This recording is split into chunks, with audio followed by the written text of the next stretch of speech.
The last night of Socrates, the hours before death, and the power of wise ignorance in the stillness of night. When the noise of the city fades, and even the stars seem to hesitate in their shining. A single cell in ancient Athens holds the quiet pulse of eternity. There, an old man waits for death, and yet he teaches. The air is cold, the torches burn low, and the stone walls echo with soft voices. This is not a tale of tragedy. It is a meditation on the human mind, on ignorance, and on the strange peace that comes when one accepts the limits of knowing. The man is Socrates, his crime corrupting the youth and questioning the gods. His sentence, death by hemlock.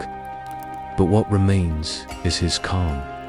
And tonight, we return to that final evening, to the hours before his departure. We listen not for the sound of chains, but for the rhythm of thought, the sound of a mind unafraid. That morning, the court had been filled with murmurs.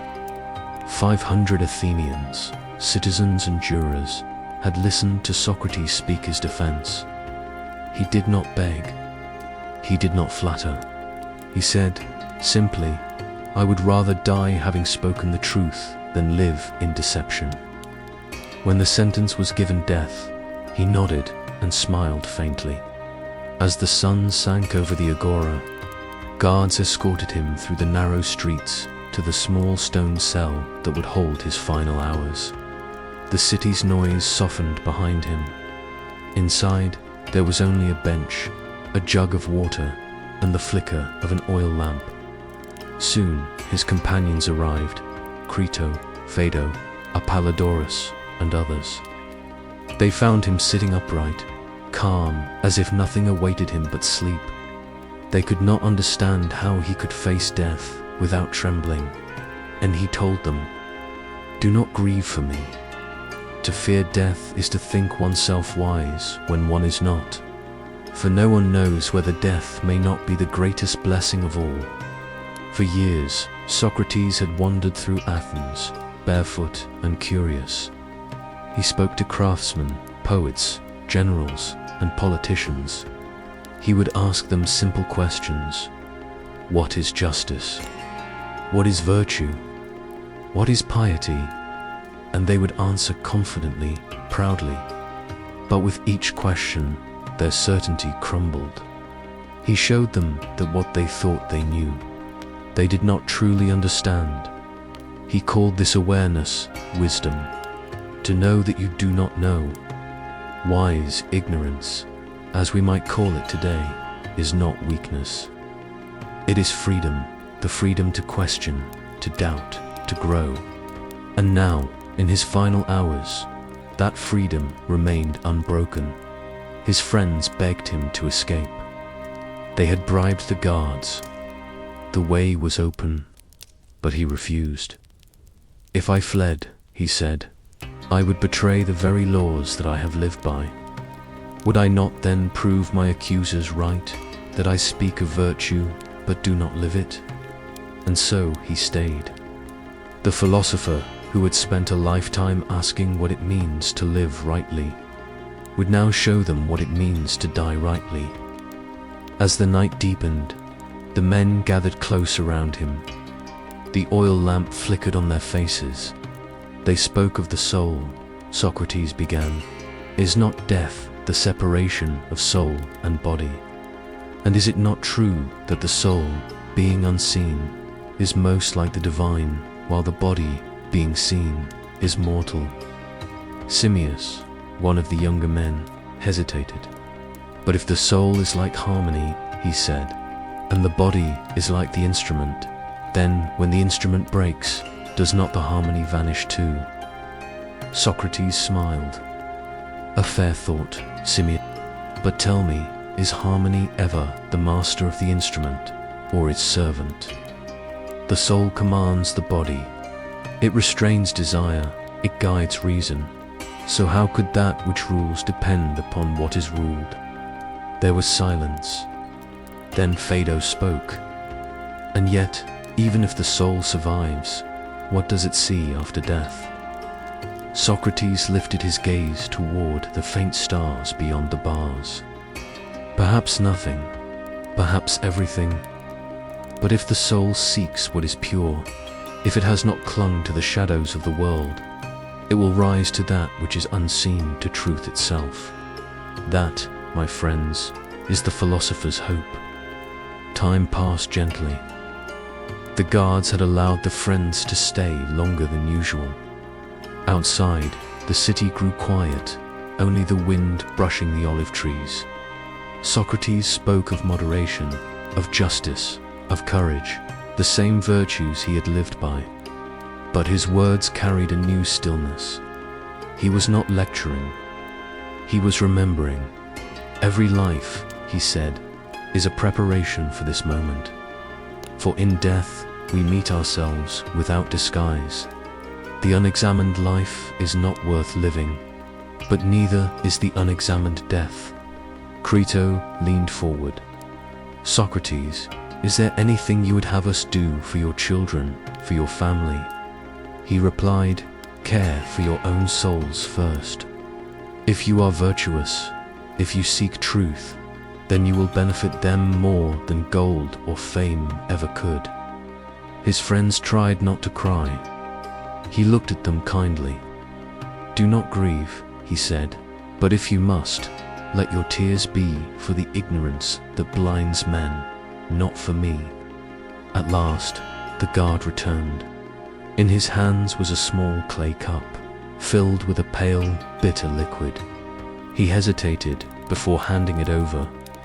Socrates accepted it without fear. He asked what he must do. The guard said, walk until your legs grow heavy, and then lie down. The poison will soon take effect. He lifted the cup. Looking at his companions, he said, Crito, we owe a cock to Asclepius. Do not forget to pay the debt. Asclepius, the god of healing. His final words were a riddle of gratitude.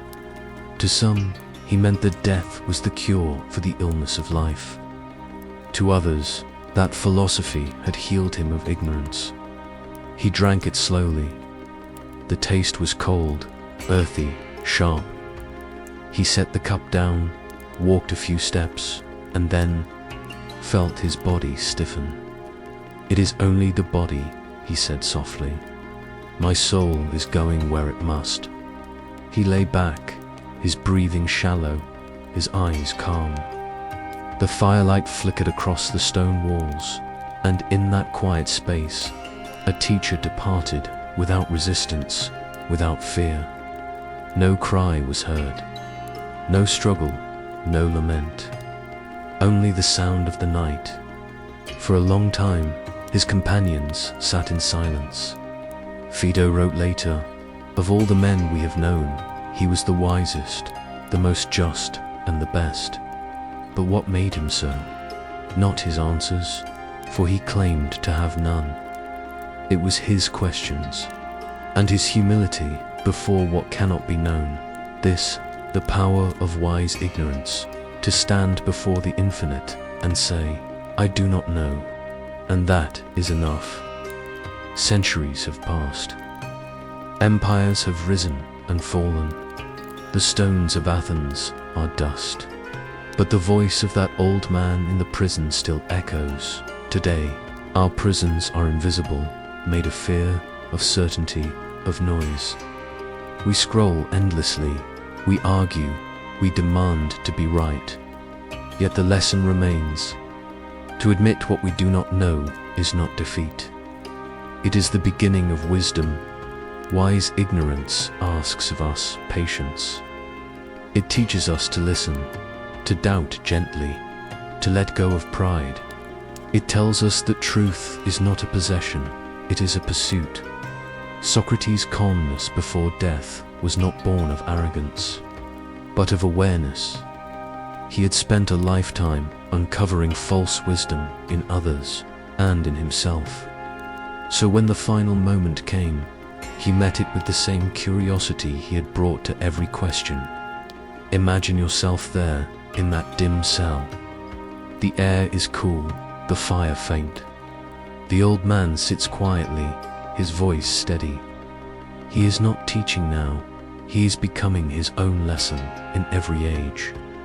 We face our own trials, loss, doubt, the collapse of certainty. But the philosopher's example remains the same.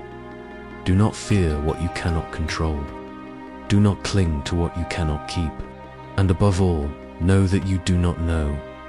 The recognition of ignorance is not darkness. It is the first light of truth. The night grows deep. One by one, his friends leave the cell, carrying memories that will become dialogues.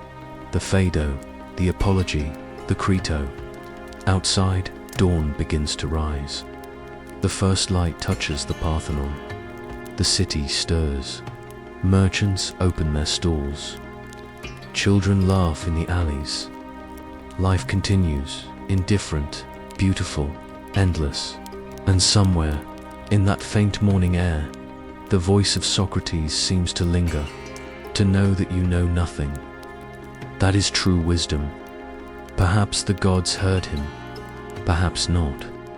But his words became immortal, carried through time by those who learned that the deepest knowledge is the confession of ignorance. Now, breathe. Let the noise fade. Let your mind rest on the stillness that remains. You are not your thoughts. You are not your fears. You are the awareness behind them, quiet, observing, eternal. Socrates walked calmly into death because he understood this, that the unknown need not be feared, that ignorance, accepted with humility, becomes light. And so, as you drift towards sleep, remember his final lesson. You do not need all the answers, only the courage to keep asking. This has been the Chronos Tapes. Rest well.